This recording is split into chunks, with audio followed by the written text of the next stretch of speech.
Hello student and viewer, मैं सोनी। आज मैं फिर से आप लोगों के सामने एक ऐसा टॉपिक लेके आ गई हूँ जो यूपीएससी एंड बीपीएससी दोनों के पॉइंट ऑफ व्यू से बहुत इंपॉर्टेंट है। यूपीएससी के पॉइंट ऑफ व्यू से तो इसको बिल्कुल भी छोड़ा नहीं जा सकता, क्योंकि यूपीएससी का नज़र रहता है ऐसे ऐसे टॉपिक पे ही। वो टॉपिक कौन सा है?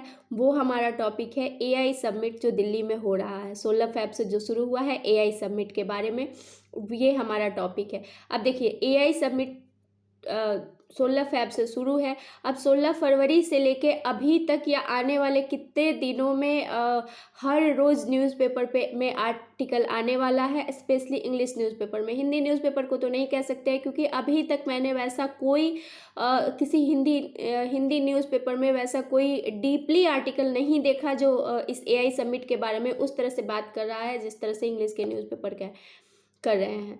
सॉरी अगर मैंने कुछ ज़्यादा बोल दिया हो तो, लेकिन मैंने ऐसा ही रियलाइज़ किया है कि इंग्लिश न्यूज़पेपर ने इस टॉपिक पे ज़्यादा ध्यान दिया है, ज़्यादा कवरेज दिया है, और एडिटोरियल खास करके इंग्लिश न्यूज़पेपर पे में आ रहे हैं इसको लेके। तो इसके बारे में मैंने सोचा कि हम कुछ दिन और रुक के बात करते हैं, और भी एडिटोरियल हमारे पास कलेक्ट हो जाए तो हम एक कलेक्टिवली बात करेंगे। लेकिन फिर मैंने कल के न्यूज़पेपर में सी राजा मोहन, जो इंडियन एक्सप्रेस के संपादक हैं, उनका एक एडिटोरियल देखा जो मुझे बहुत डीप और बहुत अच्छा लगा। मुझे लगा कि इसको लेके बात की जा सकती है, तो इसीलिए मैं ये आज का वीडियो लेके आ गई हूँ कि इसको, मुझे नहीं लगा कि इस टॉपिक को छोड़ना चाहिए। तो आप वॉच करिए और बताइए कि ये टॉपिक कैसा था। तो हम स्टार्ट करते हैं। जैसा कि आप जानते हैं कि इंडिया एआई इम्पैक्ट समिट 2026 शुरू हो गया है, आयोजन हो रहा है। ये ग्लोबल साउथ में आयोजित होने वाला अपनी तरह का पहला वैश्विक एआई शिखर सम्मेलन है। अब देखिए, अब एआई क्या वैश्विक एआई शिखर सम्मेलन और नहीं हुआ था? बिल्कुल हुआ था। इसके पहले भी हुआ था। इसके पहले 3 जगहों पे हो चुका है, ये चौथा है। लेकिन क्या डिफरेंस है? तो डिफरेंस ये है, बाकी के 3 जगहों पे जो हुआ था वो सिर्फ उसके जोखिम, उससे बचाव, ये सब लेके था। और जो इंडिया में हो रहा है एआई समिट, ये जोखिम बचाव के बारे में तो बात करता ही करता है। ज़्यादा ध्यान इसका है लोगों के कल्याण पे, पब्लिक को किस तरह से एआई का फ़ायदा हो सकता है, किस तरह से उनको फ़ायदा पहुंचाया जा सकता है, ये बेसिकली उस पे बात कर रहा है। तो इसलिए ये अपनी तरफ में एक अनोखा और प्रथम प्रयास है। अब देखिए, ये 5 दिवसीय कार्यक्रम है। ये 16 से 20 फरवरी तक चलने वाला है। इसका उद्घाटन किसने किया है? तो बेसिकली बात है, आप जानते हैं इसका उद्घाटन कौन करेगा? तो भारत के प्रधानमंत्री श्री नरेंद्र मोदी ने किया है। कहाँ किया है? भारत मंडपम में। देखिए, ये जो छोटे छोटे पॉइंट है ना, ये बीपीएससी के पॉइंट ऑफ व्यू से बहुत इंपॉर्टेंट है। किसने किया है, कब शुरू हुआ, कहाँ हुआ, जिस जगह पे हुआ वो कौन सा जगह था, ये सब बीपीएससी के पॉइंट ऑफ व्यू से इंपॉर्टेंट है। भारत मंडपम में हुआ। इस समिट का थीम क्या था? इस समिट का थीम ही था सर्वजन हिताय सर्वजन सुखाय। देख रहे हैं, इसके थीम में ही लग रहा है कि ये किस पे बात करना चाहता है। सर्वजन यानी कि हर आम आदमी, हाशिए पे खड़े आम आदमी के बारे में भी बात करना चाहता है। तो ये इसका थीम रखा गया है, welfare for all, happiness of all, ये इसका थीम है ना। इस समिट के 3 मुख्य स्तंभ है ना, पिलर, जिनको 3 सूत्र कहते हैं। वो 3 सूत्र हैं: people, planet and progress. People, सामाजिक सशक्तिकरण और समावेशी विकास के लिए एआई का उपयोग। प्लैनेट, जलवायु परिवर्तन और पर्यावरण संरक्षण में एआई की भूमिका। प्रोग्रेस, आर्थिक विकास और नवाचार को बढ़ावा देना। अब इसमें क्या है? इसमें 30 से अधिक देशों के 300 प्लस प्रदर्शक और अपने एआई समाधान लेके आए हैं, जो दिखा रहे हैं। ये बहुत तरह की चीज़ों को पेश करता है। जैसे आज ही न्यूज़पेपर में मैंने पढ़ा, तो जीवन है, परम है, पत्रम है, बहुत सारे एआई के जो इनोवेशंस हैं उनको लेके आए हैं लोग, और दिखा रहे हैं कि ये किस तरह से लोगों के जीवन को आसान बना रहे हैं। अब देखिए, इसके पहले, ये तो चौथा संस्करण है, इसके पहले कहाँ कहाँ हो चुका है एक नज़र हम इस पे डाल लेते हैं। तो पहला संस्करण इसका जो पहला हुआ था वो ब्रिटेन यूके में हुआ था। कब हुआ था? नवंबर 2023 में, जो इस श्रृंखला का सबसे पहला शिखर सम्मेलन था, जो इंग्लैंड के ब्लेचली पार्क में आयोजित किया गया था। इसे एआई सेफ्टी समिट के नाम से जाना गया। एआई सेफ्टी समिट, जैसा कि मैंने पहले ही आपको बताया था कि ज़्यादातर बेसिकली बात हो रही थी इससे बचाव, इसके जोखिम और इन सब पे। तो इसका जो ये था वो यही था, एआई सेफ्टी समिट। दूसरा कहाँ हुआ? दूसरा दक्षिण कोरिया के सियोल में हुआ मई 2024 में। इसे एआई सियोल समिट कहा गया। यहाँ सुरक्षा के साथ साथ नवाचार और समावेशिता पर ध्यान दिया गया। तीसरा हुआ फ्रांस में फरवरी 2025 पेरिस में हुआ, जिसे एआई एक्शन समिट के नाम दिया गया। इसमें एआई के व्यवहारिक उपयोग और वैश्विक मानकों पर चर्चा हुई। और पांचवा अभी जो हो रहा है वो भारत में हो रहा है फरवरी 2026 में। यह सम्मेलन नई दिल्ली में हो रहा है। यह ग्लोबल साउथ में आयोजित होने वाला इस श्रृंखला का पहला सम्मेलन है। विकासशील देशों में भी आयोजित होने वाला ये पहला सम्मेलन है। अब देखिए, अब मैंने जिस एडिटोरियल या जिस आर्टिकल की बात की थी वो आर्टिकल का नाम मैं आपको सुनाना चाहूँगी, India AI impact summit Delhi. इस पूरे आर्टिकल में बात की गई कि भारत के समक्ष अभी एआई समिट का आयोजन भारत ने करवा दिया है। अभी भारत के समक्ष दो तरह का तनाव है। ये दो तरह के तनाव कौन से हैं? पहला है एआई के विकास में सामूहिक समाधान की आकांक्षा। देखिए, तनाव बेसिकली किसको हम कहेंगे? समझिए कि दो तरह के या दो विरोधाभासी पथ पे चल रहे हैं। दो विरोधाभासी पथ क्या है? पहला है कि एआई के विकास में सामूहिक समाधान की आकांक्षा। हम एक्सपेक्ट कर रहे हैं कि हम सारे मिलके कलेक्टिवली पूरा वर्ल्ड मिलके एआई का विकास करे और पूरा वर्ल्ड मिलके इसका विकास करे और ये लोगों के काम है। दूसरा, ये तो एक रास्ता हो गया हमारा। दूसरा रास्ता कौन सा है? दूसरा रास्ता हमारा ये है भू राजनीतिक प्रतिद्वंदिता की दुनिया में राष्ट्रीय हितों की रक्षा की मजबूरी। यानी कि अभी का जो दौर चल रहा है वो भू राजनीतिक प्रतिद्वंदिता की दुनिया है। यानी कि प्रतिद्वंदिता यानी कि रेस लगा हुआ है, कौन किससे। ये रेस नहीं लगा हुआ है कि कौन किससे कम है, ये रेस लगा हुआ है कि कौन किससे बेहतर है। अगर आज एक देश कुछ बेहतर करता है तो अगला देश कोशिश करता है उससे और बेहतर करे। तो आज प्रतिद्वंदिता की दुनिया है और इस प्रतिद्वंदिता की दुनिया में हमारे सामने जो इम्पोर्टेंट क्वेश्चन है वो ये है राष्ट्रीय हितों की रक्षा की मजबूरी। यानी कि एक तरफ हम चाह रहे हैं एक कंपेटिबली संगठन जिसमें मिलके हम एआई का विकास करें। दूसरी ओर हमारे समक्ष जो सबसे बड़ी समस्या है वो है कि इस प्रतिद्वंदिता के युग में राष्ट्रीय हितों की रक्षा की मजबूरी, किस तरह अपने राष्ट्रीय हित की रक्षा की जाए। अब लेखक ने इस आर्टिकल में जो बात की है, मैं इस आर्टिकल से अलग हटना नहीं चाहूँगी। वैसे तो एआई के बारे में बहुत से है, इसके क्या लाभ है क्या हानि है वो अलग टॉपिक हो गया। मैं इस आर्टिकल पे ही रहना चाहूँगी। इस आर्टिकल में एक बात की गई है, इतिहास से कनेक्ट किया गया है। इतिहास से कैसे कनेक्ट किया गया है? इस आर्टिकल में एक बात की गई है कि अभी का जो ये वर्तमान जो तनाव है, जिसमें एक तरफ हम कलेक्टिवली विकास की बात करते हैं, दूसरी तरफ हमारी मजबूरी है कि हम अपने राष्ट्रीय हितों की रक्षा भी करें, है ना। तो इन दो परिप्रेक्ष्यों में हमको इतिहास से सीख लेने की आवश्यकता है। अब हम इतिहास से कहाँ से सीख लेंगे, क्या सीख लेंगे? तो आइए इस पे आते हैं। देखिए, इसमें लेखक ने बात की है होमी भाभा के बारे में, होमी भाभा और पंडित नेहरू के एरा के बारे में, जो 1955 का परमाणु युग जब शुरू हुआ। परमाणु युग, जैसा कि आप जानते हैं कि वो 1950 के बाद का जो दशक था, 50 के बाद का जो दशक था वो शीत युद्ध यानी कि कोल्ड वार का एरा था।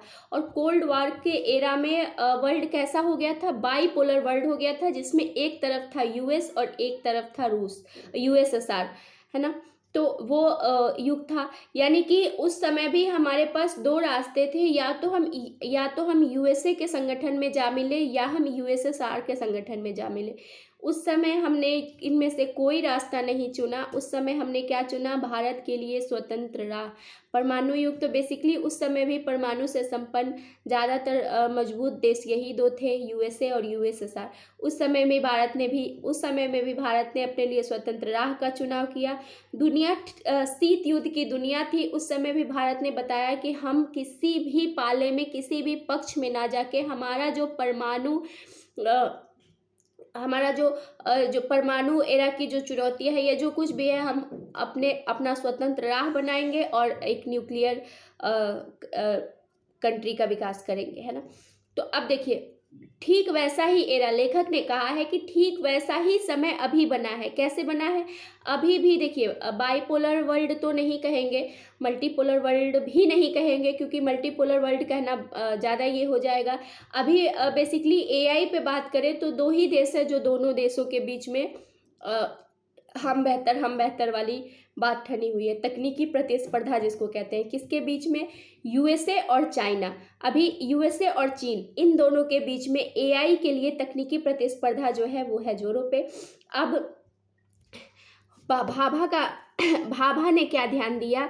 होमी जहांगीर भाभा, इनको कौन नहीं जानता है। इन्होंने क्या ध्यान दिया कि तकनीकी क्षमता, इनका एक स्टेटमेंट भी था कि तकनीकी क्षमता और वैश्विक भू राजनीति के बीच गहरा संबंध है, और इन्होंने यही प्रतिस्थापित भी किया कि तकनीकी क्षमता, और ऑब्वियस सी बात है कि टेक्नोलॉजी के वर्ल्ड में जिसके पास जितनी ज़्यादा टेक्नोलॉजी होगी वो उतना ही मजबूत होगा।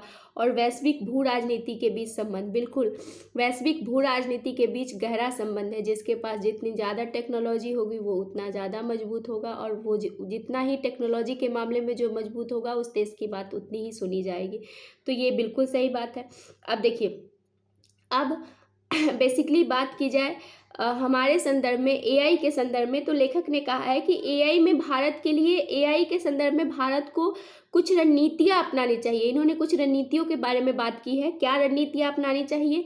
तो इन्होंने पहला पॉइंट कहा है कि स्वदेशी क्षमता का निर्माण। भारत को स्वदेशी क्षमता, यानी कि खुद स्वदेशी मेक, जो अभी हम लोग नारा देते हैं ना, मेक इन इंडिया, बिल्कुल एआई के क्षेत्र में भी मेक इन इंडिया पे ज़्यादा जोर देना चाहिए। ये अति आवश्यक है। क्यों? क्योंकि जो देश अपनी घरेलू क्षमता का निर्माण करते हैं वे ही वैश्विक नियमों को आकार देने में प्रभावी भूमिका निभा पाते हैं। यानी कि घरेलू क्षमता, अगर हम, जब तक हम एआई के निर्माण में पूरी तरह सक्षम नहीं होंगे तब तक, देखिए वर्तमान समय में जिस तरह हम देख रहे हैं कि कोई भी देश अपने राष्ट्रीय हितों के अनुसार संचालित होता है। तो अगर हमको किसी भी चीज़ की ज़रूरत पड़ी तो हम दूसरे से मांगेंगे, तो क्या भरोसा कि वो समय पे उपलब्ध कराए या ना कराए। तो ऐसे में तो रेस में हम पिछड़ जाएंगे। इसलिए हमको अपनी क्षमता पे, जैसे मान लीजिए आप कोई रेस ही दौड़ रहे हैं और खुद के पैरों पे भरोसा ना होके किसी और पे भरोसा है, तो उस रेस में आप बहुत ज़्यादा आगे नहीं जा पाइएगा। इसलिए लेखक का कहना है कि भारत को स्वदेशी क्षमता का निर्माण करना होगा, और स्वदेशी क्षमता जब तक नहीं होगी तब तक कोई प्रभावी भूमिका नहीं हो पाएगी। क्योंकि जब घरेलू क्षमता का निर्माण जो देश करते हैं वे ही वैश्विक नियमों को आकार देने में प्रभावी भूमिका निभा पाते हैं। जैसे इसमें मैं एक एग्जाम्पल, ये लेखक का नहीं है लेकिन मेरा ये मानना है कि इसमें एक एग्जाम्पल हो सकता है यूक्रेन का परमाणु हथियार। अगर यूक्रेन रूस के कहने पे अपना परमाणु हथियार नहीं हटाता तो क्या रूस के लिए इतना आसान होता उस पर आक्रमण करना, या उस पर इस तरह से उस पर अपनी बढ़त दिखाना? बिल्कुल नहीं आसान होता।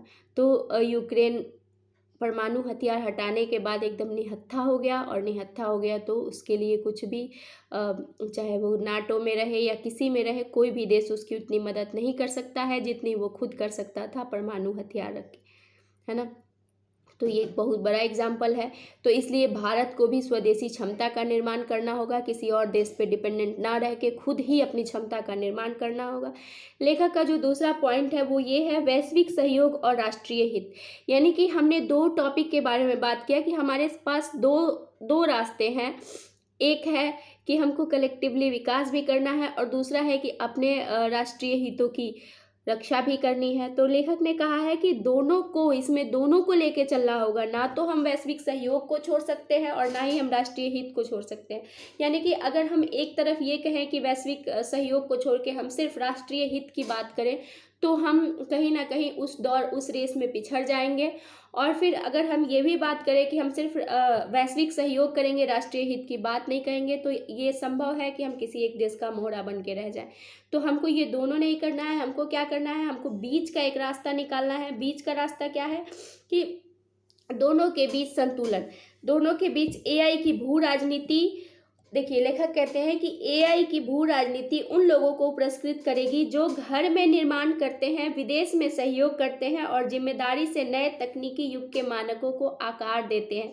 यानी कि घर में निर्माण करते हैं।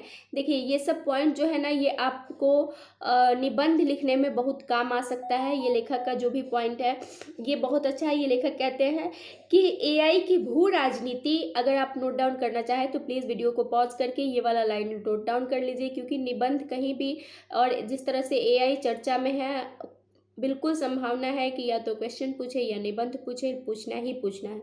तो ये लाइन बहुत अच्छा लगा मुझे कि एआई की भू राजनीति उन लोगों को पुरस्कृत करेगी जो घर में निर्माण करते हैं, विदेश में सहयोग करते हैं और जिम्मेदारी से नए तकनीकी युग के मानकों को आकार देते हैं। लेखक का तीसरा जो पॉइंट है वो क्या है कि अतीत की गलतियों से बचना। देखिए, एक जगह हमने बात की होमी भाभा के बारे में और पंडित नेहरू के बारे में कि इन लोगों ने जिस तरह परमाणु युग की शुरुआत की या जो कुछ भी, वो बहुत काबिल तारीफ था। लेकिन उसके बाद लेखक अगला पॉइंट ये भी ऐड करते हैं कि हमें अतीत की गलतियों से बचना होगा। हमने अतीत में ऐसी कौन सी गलतियाँ की जिससे बचना होगा? देखिए, 1970 के दशक में हमने तकनीकी विकास पर भारत की राजनीतिक स्थिति ने देश को पीछे धकेला। कैसे पीछे धकेला? 1900 बाद के वर्षों में भाभा की मृत्यु, पंडित नेहरू की मृत्यु, इसके बाद का जो भारत का राजनीतिक घटनाक्रम जो हुआ, इसमें हमने तकनीक पे जोर ना देके आदर्शवाद पे ज़्यादा जोर दिया, नैतिक संदेशों पे ज़्यादा जोर दिया। भारत वसुधैव कुटुंबकम की बात लेके चलता है तो ठीक है, हम नैतिकता की बात करेंगे, लेकिन तकनीक का विकास करने के बाद उस समय के दौर में भारत ने क्या किया? सिर्फ नैतिकता की बात की, तकनीक के विकास पे ध्यान नहीं दिया और इसने क्या किया? भारत को बहुत पीछे धकेल दिया था। आज इसकी गुंजाइश नहीं है। विज्ञान और तकनीक सार्वभौमिक है। लेखक कहते हैं कि विज्ञान और तकनीक सार्वभौमिक है और भारत को, जो कि भारत ने उस समय कहा था कि हम न्यूक्लियर के वेपन के रास्ते पे नहीं जाएंगे, हम तीसरा रास्ता अपनाएंगे। तो आज हमारे पास कोई तीसरा रास्ता नहीं। हम ये नहीं कह सकते हैं कि स्वयं के तीसरा रास्ता, यानी कि हम ना इधर जाएंगे ना उधर जाएंगे, खुद का तीसरा रास्ता बनाएंगे। तो हम इधर उधर, आज हम एआई को इग्नोर नहीं कर सकते हैं और तीसरा रास्ता नहीं बना सकते हैं। इसके बदले हमको क्या करना होगा? वैश्विक स्तर पर अपनी जगह बनानी होगी, अपना पहचान मजबूत करना होगा। ये सब लेखक का कहना है। और उस समय हमने जो गलती की थी वो उस गलती की गुंजाइश आज नहीं है। तो इसीलिए आज हमको अतीत की गलतियों को छोड़ना होगा और अपनी एक नई राह बनानी होगी। अब लेखक ने कहा है, अब ये तो कहा है कि हमको क्या क्या करना चाहिए, क्या लेखक ने कहा है, कुछ और पॉइंट ऐड किया है कि क्या करें, कुछ एक्स्ट्रा पॉइंट। तो लेखक ने पहला तो पॉइंट वही राष्ट्रीय क्षमता का निर्माण, इसमें लेखक ने कहा है कंप्यूट क्षमता बढ़ाना। कंप्यूट क्षमता समझ जाए, कंप्यूट क्षमता बढ़ाना होगा। रिसर्च इकोसिस्टम बढ़ाना होगा। हमारे देश में R&D पे जीडीपी का बहुत कम खर्च होता है, एकदम मिनिमल खर्च होता है। अमेरिका और चीन के मुकाबले में हम कुछ खर्च नहीं करते हैं R&D पे जीडीपी का। तो लेखक ने कहा है कि रिसर्च इकोसिस्टम को बढ़ाना होगा। स्किल्ड मैन पावर, आज हम ये डर रहे हैं कि एआई के आने से नौकरियां खतरे में पड़ी है, नौकरियां चली जाएंगी। हमको ये कह के इस डर से पीछा नहीं छुड़ाना है। इसके जगह पे हमको स्किल्ड मैन पावर तैयार करना है जो एआई से काम करवाए, ना कि एआई से डरे कि एआई नौकरियां खा जाएगी। दूसरा पॉइंट लेखक क्या कहते हैं? नियामक स्पष्टता, रेगुलेटरी क्लैरिटी। नियमों में एकदम स्पष्टता होनी चाहिए, स्पष्ट नियम और दिशा निर्देश होने चाहिए। यानी कि ऐसा नहीं कि कुछ क्लियर ही नहीं है कि आगे क्या होगा, क्या नियम है एआई को लेके, ऐसा कुछ नहीं। नियमों में एकदम स्पष्टता होनी चाहिए। तीसरा पॉइंट लेखक कह रहे हैं, वो कह रहे हैं अंतर्राष्ट्रीय साझेदारी। हम कट नहीं सकते हैं वर्ल्ड से, हमको अंतर्राष्ट्रीय स्तर पर साझेदारी विकसित करनी होगी और भरोसेमंद साझेदारी विकसित करनी होगी। और भरोसेमंद साझेदारी कैसी होती है? आज के वर्ल्ड ऑर्डर के हिसाब से चले तो सीधी सी बात है कि आपको कोई, आपकी मदद कोई तभी करेगा जब उसको आपसे किसी चीज़ की उम्मीद हो। ये एक फैक्ट है। जब तक सामने वाले को आपसे किसी चीज़ की उम्मीद नहीं होगी, वो बस आप पे दया कर सकता है, मदद तो नहीं कर सकता है। तो आप ये मान के चलिए कि सामने वाला आपकी मदद तभी करेगा जब उसको लगे कि आप भी उसके किसी फ़ायदे के हैं। तो इसके लिए अंतर्राष्ट्रीय साझेदारी कैसे विकसित होगी? क्योंकि हमको फिर से वही बात, हमको खुद मजबूत बनना होगा, राष्ट्रीय क्षमता का निर्माण करना होगा। इसके अलावा वैश्विक, लेखक ने अगला पॉइंट क्या कहा है? वैश्विक शासन में योगदान। यानी कि वैश्विक शासन, यानी कि एआई के लिए जो भी नियम कानून बनेंगे उसमें हमारा भी योगदान होना चाहिए व्यवहारिक अनुभवों के आधार पे। देखिए एआई फ्रांस में कुछ अलग तरह के का प्रॉब्लम क्रिएट कर सकता है, अलग तरह का लाभ भी दे सकता है। ब्रिटेन में अलग तरह का लाभ और हानि क्रिएट कर सकता है, यूएस में अलग तरह का, लेकिन हमारे जनमानस हमारी जनसंख्या पे एआई अलग तरह का क्रिएट कर सकता है। तो हमको भी वैश्विक शासन में यानी कि एआई का जो होगा उसमें हमको भी योगदान देना होगा, यानी कि हमको भी बताना होगा वर्ल्ड को कि हमारी जनता को भी ये एआई से इस तरह की प्रॉब्लम है या इस तरह का लाभ है। तो ये हम तभी कर पाएंगे जब वैश्विक शासन में हमारा योगदान रहेगा। और एआई के वैश्विक नियमों को बनाने में जब हम सक्रिय भूमिका निभाएंगे तभी तभी तो हम बता पाएंगे कि हमारी जनता को ये प्रॉब्लम है, हमारी जनता को वो प्रॉब्लम है। इसके अलावा लेखक ने कहा है निजी क्षेत्र को शामिल करना। देखिए 1970 की एक ये गलती भी थी, जिसको गलती कहते हैं, उसको ना दोहराना। क्यों? क्योंकि उस समय हमने क्या कहा था, उस समय निजी क्षेत्र के लिए परमाणु जो भी है परमाणु के क्षेत्र में निजी क्षेत्र का प्रवेश वर्जित था, जो कि बहुत ज़्यादा जिसकी वजह से बहुत ज़्यादा रिसर्च संभव नहीं हो पाया। आज लेखक कहते हैं कि निजी क्षेत्र को शामिल करना, यानी कि निजी क्षेत्र शामिल होगा तो निजी क्षेत्र अपनी तरह से रिसर्च करता है। आज हमने एक नया बिल, शांति बिल, आपने सुना होगा, शांति बिल लाके 1970 के इस गलती को भी ठीक किया है कि हमने अब परमाणु का क्षेत्र निजी क्षेत्रों के लिए भी खोला है।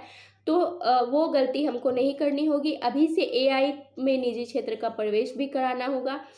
इसके अलावा लेखक ने कुछ पॉइंट और ऐड किए हैं कि ये सब तो हमको क्या करना है, अब क्या नहीं करना है।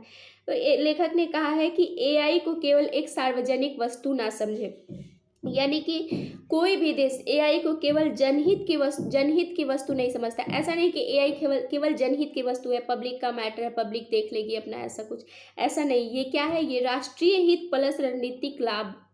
और राष्ट्रीय कैसे, वही दो रास्ते कि हमको राष्ट्रीय हित भी देखना है और रणनीतिक वर्ल्ड ऑर्डर में भी अपनी स्थिति मजबूत करनी है। तो ये दो चीज़ों पे हमको ध्यान देना है। इसके अलावा केवल अंतर्राष्ट्रीय सहयोग पर निर्भरता नहीं, ये सबसे इम्पॉर्टेंट पॉइंट है कि हमको केवल अंतर्राष्ट्रीय सहयोग पर निर्भरता नहीं, कि जैसे अभी चैट जीपीटी, जेमिनाई, ये सब क्यों हमारा स्वदेशी मॉडल क्यों ना हो। ये स्वदेशी मॉडल होगा तब तो हम एआई के क्षेत्र में मजबूती से स्थापित हो पाएंगे, हम दूसरे का यूज़ क्यों करें। तो इसलिए केवल अंतर्राष्ट्रीय सहयोग पे निर्भरता नहीं, स्वदेशी क्षमता का विकास करना होगा, स्वदेशी क्षमता को बढ़ाना होगा। जब तक ये नहीं होगा तब तक हम एआई के क्षेत्र में ज़्यादा नहीं कर सकते। इसके अलावा क्या ना करें में लेखक एक और पॉइंट ऐड करते हैं कि आदर्शवाद के जाल में नहीं फंसना। फिर वही 1970 की गलती कि केवल नैतिक उपदेशों, जैसे कि हम बहुत शांति प्रिय कौम है, ये वो, नैतिक उपदेश अपनी जगह पे है लेकिन रणनीतिक सफलता अपनी जगह पे है। तो अभी एआई के युग में नैतिक उपदेशों से काम नहीं चलेगा। वैश्विक प्रतिस्पर्धा है, प्रतिद्वंदिता है, इसको नैतिक उपदेशों से पार नहीं किया जा सकता। हम ये कहेंगे कि हम आपको नहीं मारेंगे, चाहे आप हमको मार के जाइए। तो आज का जो एरा है, कोई मार के चला जाएगा, इसमें कोई भी डाउट नहीं है। तो इसलिए हमको ये इस बारे में एक कविता भी है कि क्षमा सौंपती उस भुजंग को जिसके पास गरल हो, उसको क्या जो दंतहीन विष रहित विनीत सरल हो। तो ये सही बात है कि हम क्षमा, ये वाली भी बात तभी सार्थक लगेगी जब हम मजबूत होंगे, नहीं तो उसके पहले तो ये बस एक कमजोरी का ही दिखावा करना होगा। तो इसलिए वैश्विक प्रतिस्पर्धा और प्रतिद्वंदिता को पार नहीं किया जा सकता। इसके लिए ठोस रणनीतिक गणना की आवश्यकता है, जो एआई के क्षेत्र में विकास करके ही संभव है। सॉरी। इसके अलावा फिर वही बात कि अतीत की गलतियों को ना दोहराना। अतीत की गलतियों, don't repeat nuclear era mistakes. Nuclear era में जो हमने मिस्टेक्स किया है उसको नहीं करना है। भारत ने खुद को तकनीक के मामले में अलग थलग कर लिया था, लेकिन अब हम एआई के क्षेत्र में अलग थलग करके नहीं चल सकते हैं। अगर हमको विश्व में अपनी एक मजबूत साख बनानी है तो एआई से कोई समझौता नहीं। इसके अलावा विशेषता से बचे, यानी कि न्यूक्लियर एरा में हमने एक नाम दिया था तीसरे रास्ते, जैसे पुराने विचार के हम तीसरे रास्ते पे चलेंगे, ये सब नहीं। इसके अलावा हमको क्या करना होगा, अंतर्राष्ट्रीय मानक और सहयोग के साथ आगे बढ़ना होगा। तो एआई के क्षेत्र में एआई समिट जो हो रही है उस पर ये सी राजा मोहन का एक लेख था, आर्टिकल था, जो मुझे बहुत अच्छा लगा, तो मैंने सोचा आप लोगों के साथ शेयर किया जाए ताकि आप लोग लाभान्वित हो पाए। ये जो आर्टिकल था इसमें मुझे मैं जहाँ तक समझ पा रही हूँ निबंध के पॉइंट ऑफ व्यू से बहुत रिच है। तो आप लोग वीडियो को पॉज करके अगर कुछ नोट डाउन करना चाहे तो प्लीज़ नोट डाउन कर लें। ये एआई समिट के बारे में था।